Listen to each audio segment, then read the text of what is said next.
Yaskawa.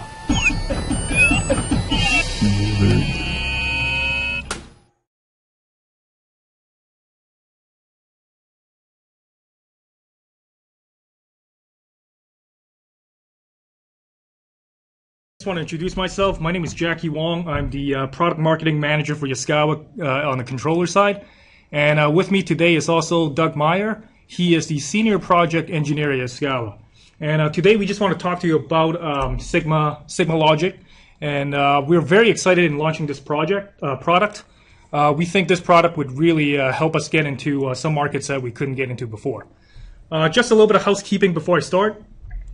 So just so everyone knows, you guys will be muted. If you guys have any questions during this presentation or webinar, feel free to enter your questions to the chat box, and we will answer them once we get a chance. So let's get started. First, I want to kind of go over the outline of today's webinar. I want to kind of take a look at what exactly SigmaLogic, kind of go over what SigmaLogic is about. Afterwards, I'll go over the add-on instructions, do an AOI overview. We'll then take a look at the software or utility tools called LogicWorks that works with SigmaLogic, and we'll discuss the product positioning of this product and how we would like to go to market with this.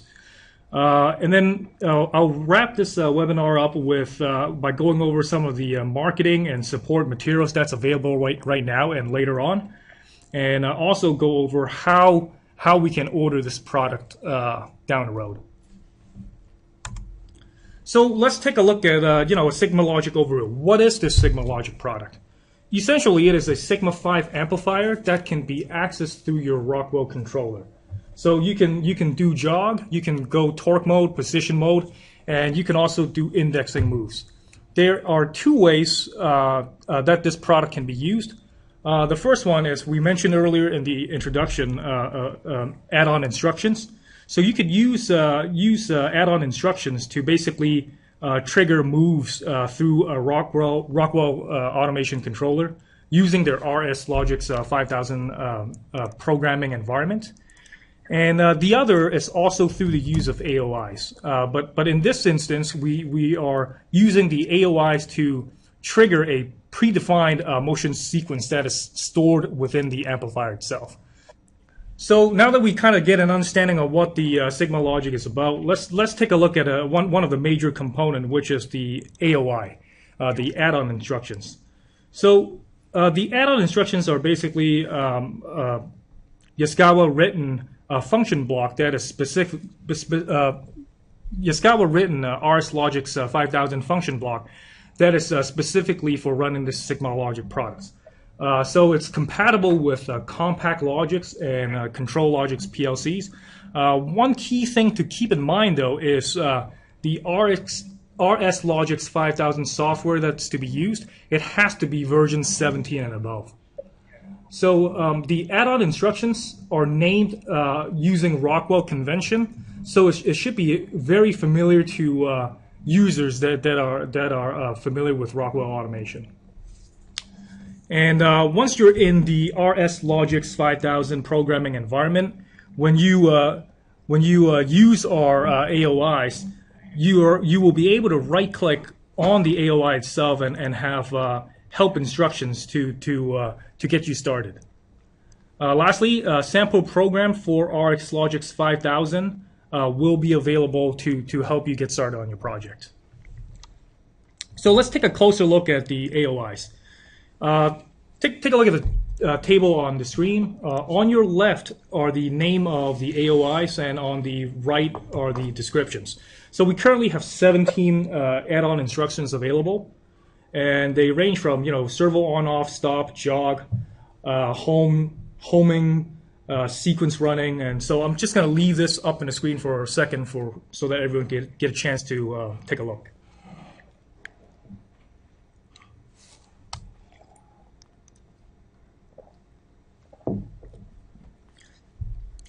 Okay, I trust that everyone's got a chance to take a look at the AOI list.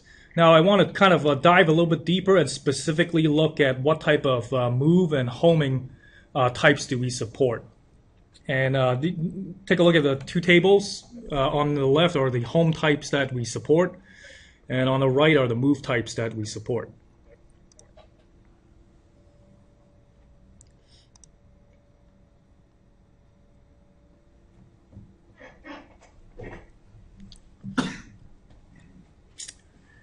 Okay, so earlier when oh, by the way, here's what the AOIs actually look like.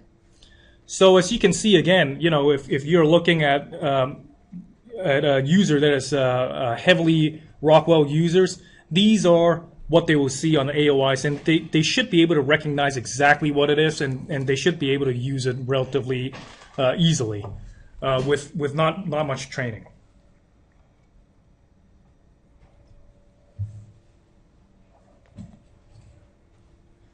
So now we have gone over the AOIs. Let's take a look at this LogicWorks utility that we have developed. So essentially, what is LogicWorks? LogicWorks is a software utility that you use to send and receive configuration data to or from SigmaLogic. And we mentioned earlier on the AOI section that there is one AOI specifically for launching move sequences, a sequence table. Well, this LogicWorks software is what you use to set up that sequence table. And lastly, LogicWorks can also be used to monitor and test a SigmaLogic access. Right now, I'm going to pass the floor over to Doug Meyer, and he's going to dive a little bit deeper and show you guys what the software looks like.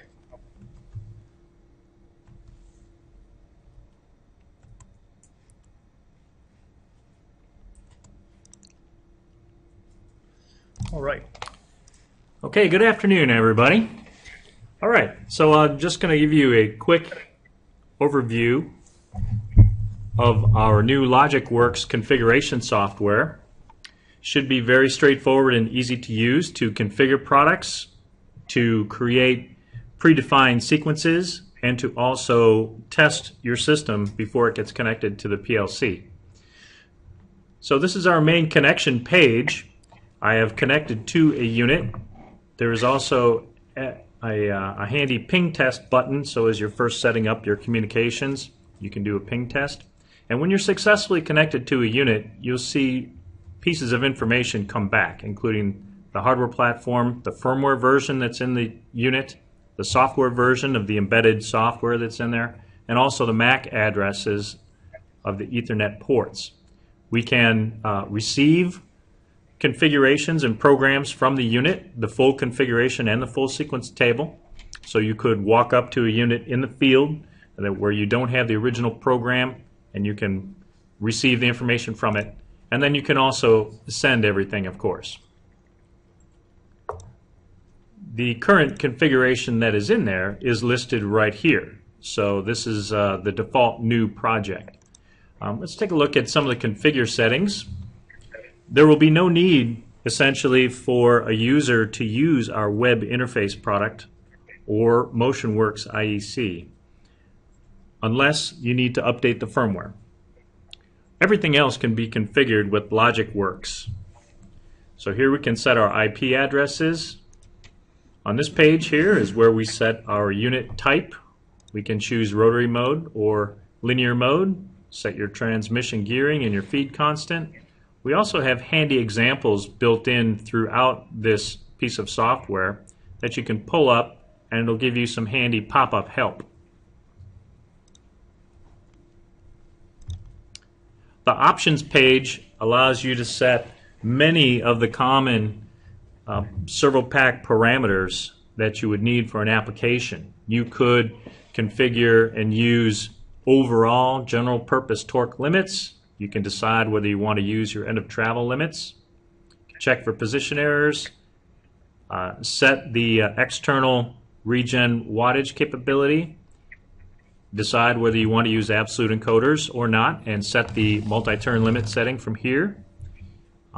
Some applications, especially horizontal applications, or you may want to have general purpose use of the output that's on the amplifier, so you can take away the built-in function for the motor brake that's normally configured for that.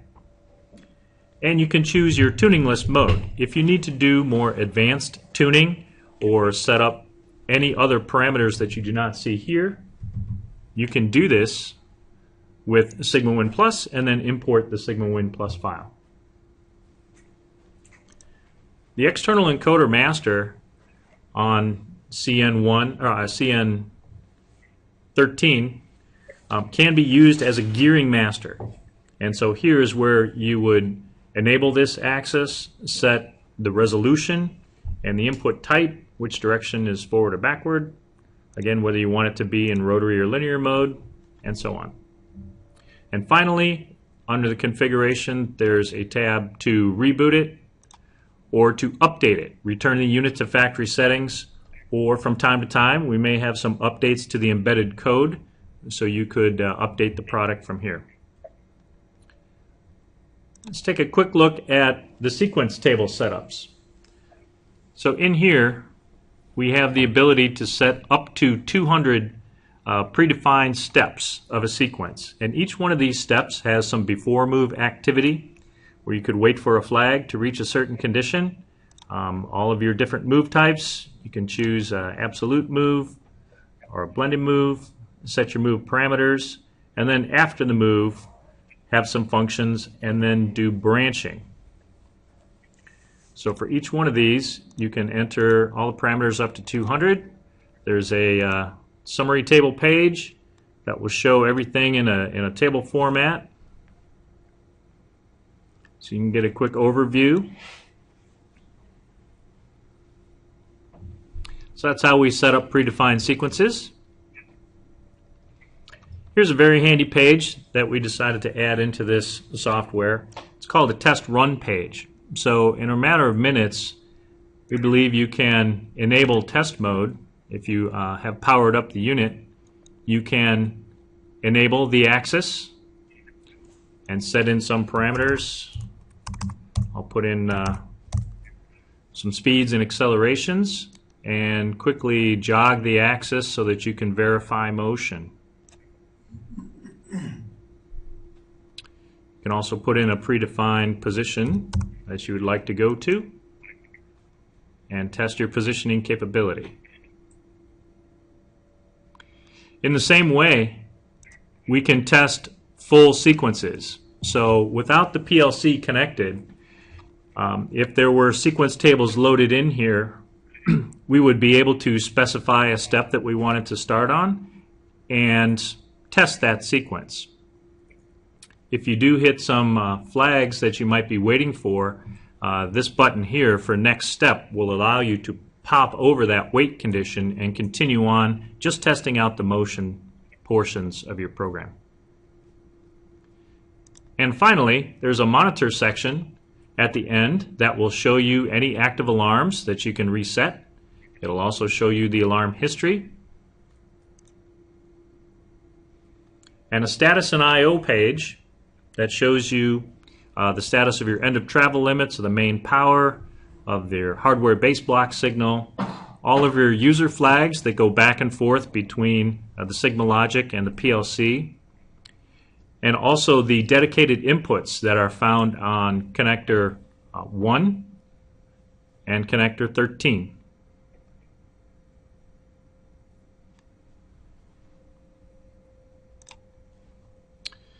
And in a nutshell, that's a brief overview of the LogicWorks software. We are entering our final debug of this software. We think it's pretty fully featured and very functional now, and we're excited for the release coming up in a couple of weeks. All right, I'll send it back to Jackie now so he can continue on giving you more information. Hey, thanks, Doug. Perfect. All right. So now that we've kind of taken a look at the LogicWorks utility, let's move on to product positioning. So if I take a look at the SigmaLogic and want to place it at within our existing product line at Yaskawa, it's basically capability-wise, it's between Sigma 5 amp and MP2600 IUC. So it's not quite a full-blown controller, but it does allow the user to connect to an upper controller like the Rockwell Automation PLC. Pricing-wise, It is going to be a $300 adder to the Sigma 5 Metrolink 2 versions amps list price.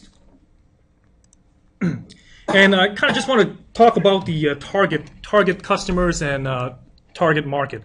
So obviously, you know, we're targeting right at Rockwell Automation, and as we all know, Rockwell is has a pretty big presence in the packaging market, and this is something that we all want to go after.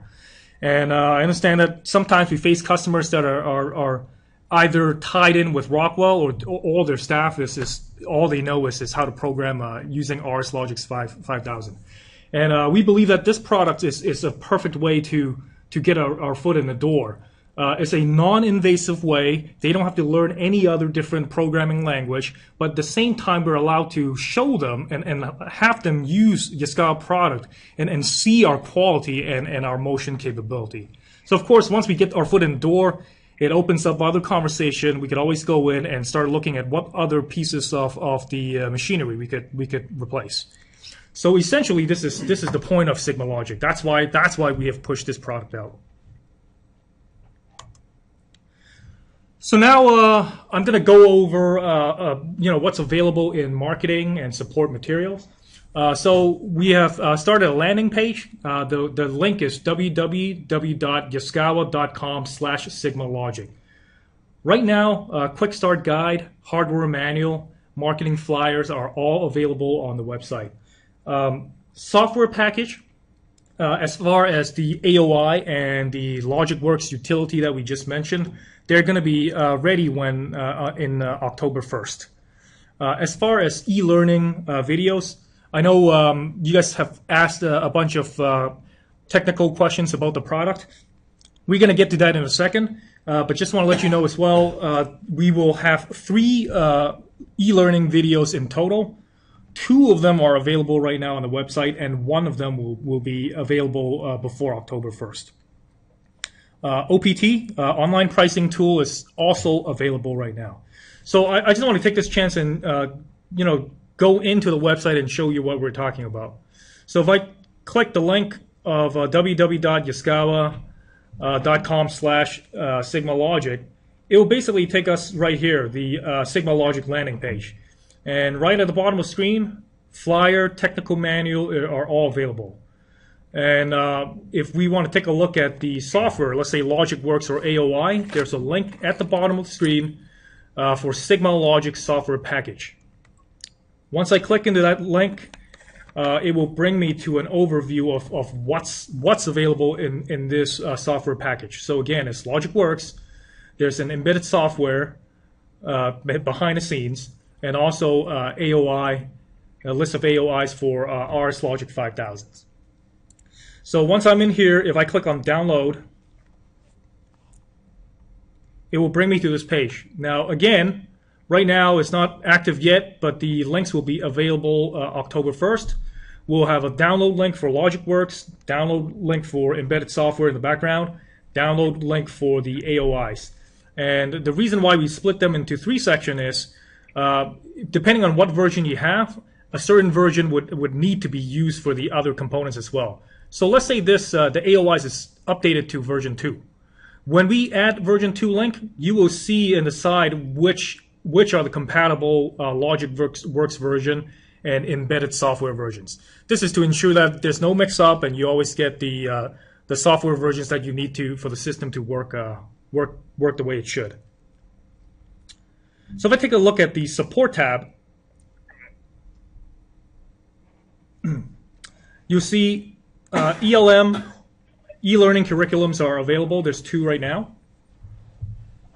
There'll be one more loaded before the shipping date. FAQs, for the frequently asked questions that we've received so far, those has already been loaded in the page. And lastly, under Documents,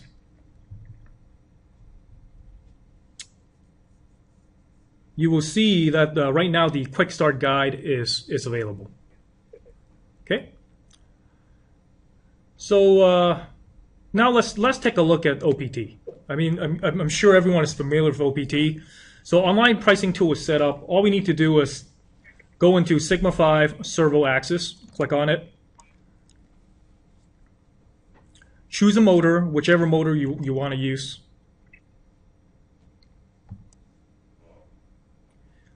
Choose the power rating, and let's say we've selected everything else. Make sure we have the cable we intended to use. The important part is under amplifier. Under amplifier, it will ask you which motion controller will you be using. Since this is for Rockwell Automation controller, either Compact Logics or Control Logics, our choice would be other. And as you see, once we click other, in the bottom, SigmaLogic will be one of the choices. And we simply click on it. It will update the part number intended to be used and the pricing associated with it. And to close out the pricing, we just need to complete what accessory we want with the SigmaLogic, and that is it. I'm going to jump back to the slideshow.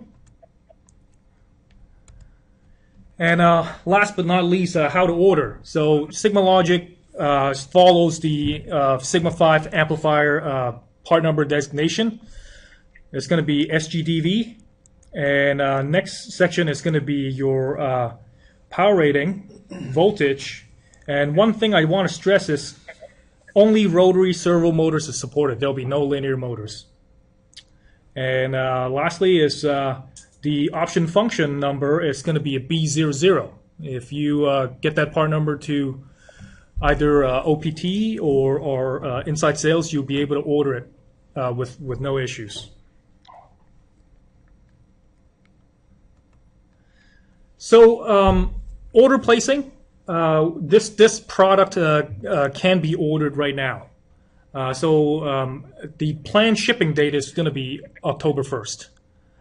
And there should be enough resource on the website for you to start talking about and start having materials to show customers. So if you have any questions, just let us know. And that's pretty much all I have for today. And I guess we can kind of take a look at some of the questions. Yes. Yeah. If let me change presenter back to me. Sure. Jackie, if you could pull up the list of questions, please. Yes.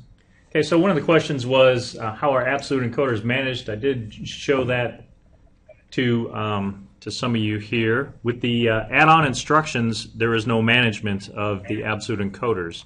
For absolute encoders, you would come to this configure options section and choose whether you want to use it or not and set the multi-turn limits. As many of you know, if you change from not using it to using it, or if you change the multi-turn limit, or if it needs to be reset at some point, you'll get an absolute encoder error that needs to be cleared. In this case, you would see this error show up on the active alarms, like I did here. Here I was playing with some of these settings, and we get a multi-turn limit disagreement. So that's all managed from LogicWorks. LogicWorks will, when we send the parameters, it will actually reboot itself because some of the absolute encoder settings require a logical power cycle to take effect. And then if it recognizes an absolute encoder alarm, it will reset automatically, but it will require one more reboot, either from LogicWorks or by cycling power, or by the PLC does have a bit for resetting absolute encoder, and at that point it'll reboot one more time. Okay, variable inputs on the AOIs. Yeah, let me just show you some of the AOIs.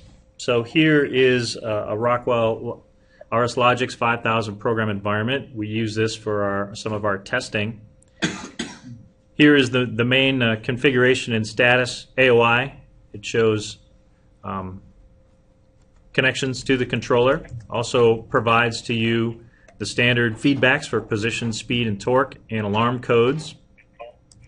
Now some of the move AOIs down here, you can certainly use variables for them. So the PLC would use whatever tags of information that they wanted to use to create moves, and when it's time to move, it uses that data.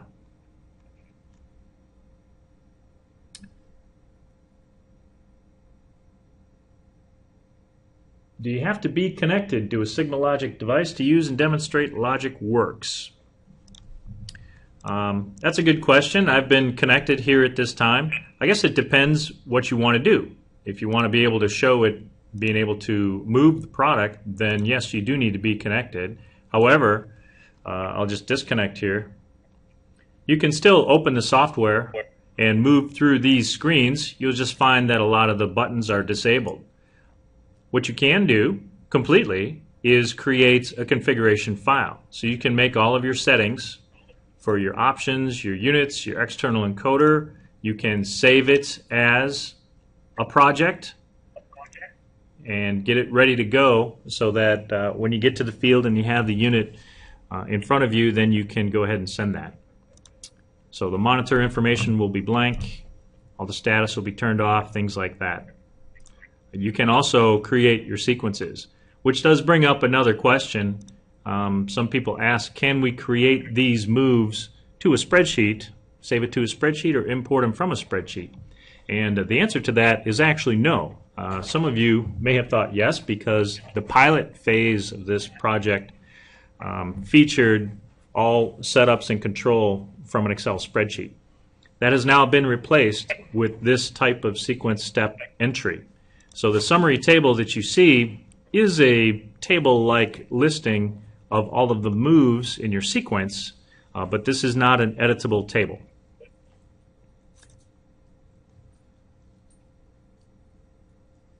So if you change the IP address, if you want to change the IP address, I think I mentioned you don't really need to use the web interface for anything unless you need to update the actual firmware that's in the controller. So under the configuration, the first tab is actually Ethernet settings for your Ethernet ports. So you can configure a new address and click on Update Port. Essentially, this is the same that happens in the web interface, except you do it from Logic Works. We try to minimize the number of software packages that people would have to use.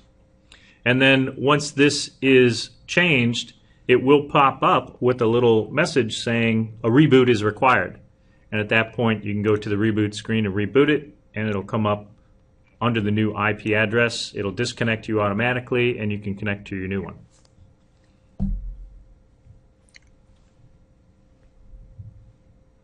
When the brake output is controlled by the drive, can the PLC control the other drive outputs? I believe that is true. We'll test that to be sure. I think it may not be true over Mechatrol Link, but this is an option style amplifier. So, but we will do some testing for this. So if the brake output is on, it will be tied to SO1 by default, and we'll get back on that. We'll put that in part of our product testing to see if we can activate output 2 and 3 at the same time. So again, as far as the feature set, there were a couple of questions about camming. Right now, this product is for essentially point-to-point moves. This is not a coordinated motion product.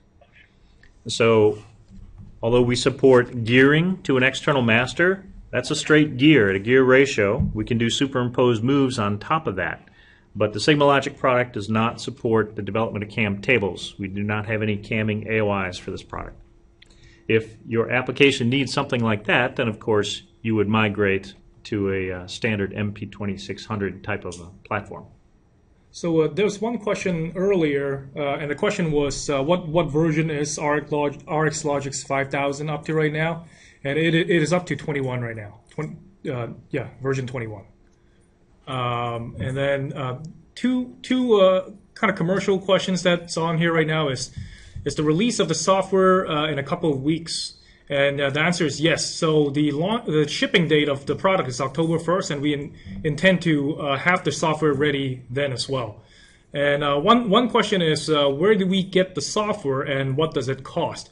The LogicWorks software is free, and like we showed on the website earlier, it can be downloaded on www.yaskawa.com/SigmaLogic, and then just go over to the SigmaLogic software package link, and you'll be able to find the download link.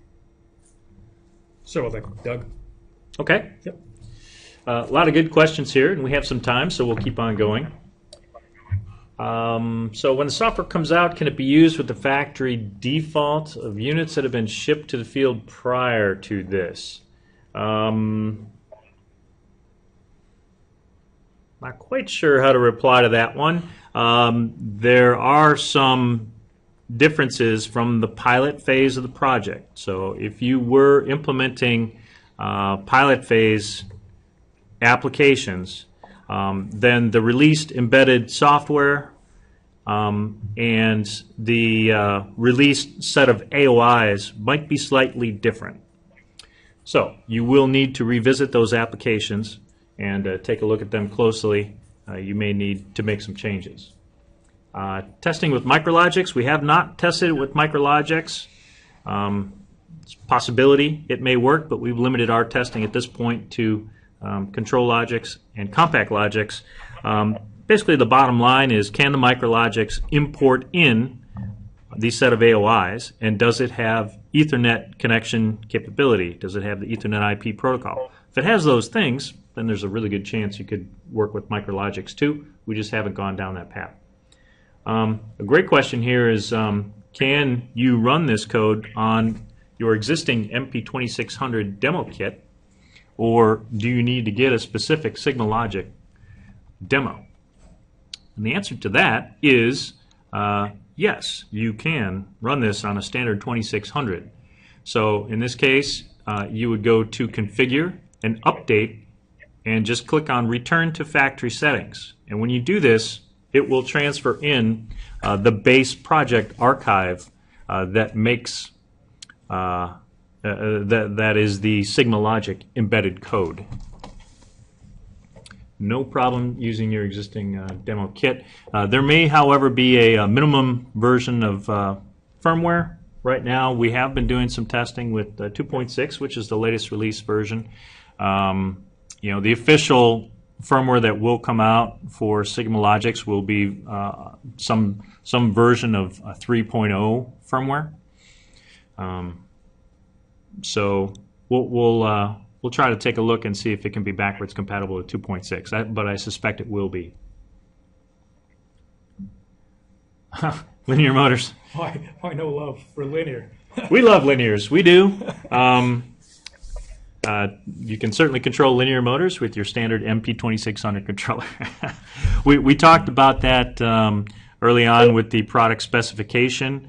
It was even in our pilot spreadsheet configuration in an early version for a period of time. But it is a whole different parameter set. It adds a whole nother layer. So this initial release supports rotary motors only, the Sigma 5 rotaries and the direct drive rotaries. So let's start with this, and if you run into lots of linear applications where you think this could apply, then let us know, and we'll see what it would take to implement something like that in a future release. That's right. Just as Doug has stated, we for this initial release, we just want to stay focused on the rotary motor right now. And again, if you have any opportunities, large opportunities that you think would be a good fit for linear, just bring it up to us, and we'll be open to it. We'll take a look. Yeah, likewise, there were some comments regarding the spreadsheet use of the sequence table. I could see we'll put a request to import-export to a CSV file into the product, and we'll put that in as a request. There was a question here about all of the I/O on CN1 and CN13. Can you control that from the PLC?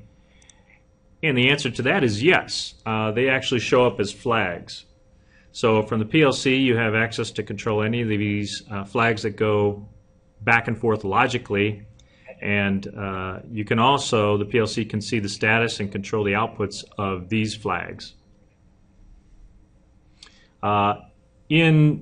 For test mode, we do not have the ability right now to kind of double click on these and turn them on for testing, but you could write a little test sequence, for example, that goes through and activates each one of these if you want to test functionality of the I/O without the PLC. Lots of options. Okay, question about current rating of the outputs. You know, you can refer to the to the hardware manual. That's available right now on the product page for the input and output specifications. What else do we have here?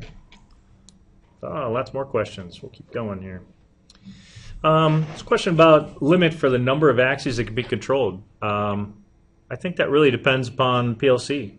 So I'll go back here to the PLC application. And the ELMs that are on the product page right now actually are probably the two best ones for you to take a look at if you have Rockwell implementation questions, because they deal with how to connect the PLC to the SigmaLogic unit and then how to establish initial control with the PLC to the SigmaLogic unit. So take a look at those two ELMs. I think they'll answer a lot of questions for you. But this one right here, you would go under your Ethernet. Show it to you very quickly, and can give a name for your axis and tell it what IP address that it's sitting at, and then establish connection to these two Ethernet IP instances, number 102 and 112. So you would do this for each axis that's in your system. So you're really only limited by the capability of the PLC and how many Ethernet connections that it can create. Someone asked, should existing SPRs be canceled? I wouldn't cancel it just yet. Just leave it in the system. Once it's out on October 1st, I'll go into the system and clean those out. Yeah, there were a couple answers here from some of our other colleagues actually about MicroLogic support, and they bring up the good point that I totally forgot, is that we wrote these AOIs in a RSLogix 5000 programming environment. The MicroLogic is programmed with RSLogix 500, so it's a different software package that's used to program the MicroLogics. And there are some other differences about the supported connection types. So chances are you'll have to be at a CompactLogix or ControlLogix PLC platform. All right. So Doug, other than that, any other things you want to add? I think this is good for now. As I say, we are entering our final validation testing here in preparation for being able to make all of these links available on October 1st and be able to release the product for shipment on October 1st. Go ahead and visit the product page. There's a couple of brief FAQs. There's two of the e-learning modules that are there. There's a flyer there.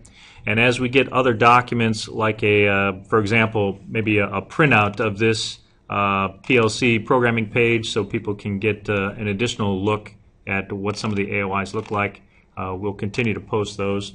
Those are covered in the ELMs, though. So. Perfect. So again, thanks everyone for your time. Again, I'm very excited about this product. I think it will really help us get some traction in some accounts that we weren't able to penetrate before. And if you guys have any questions, please feel free to give me a call or email me. And happy selling. And I'll talk to you soon. Thanks.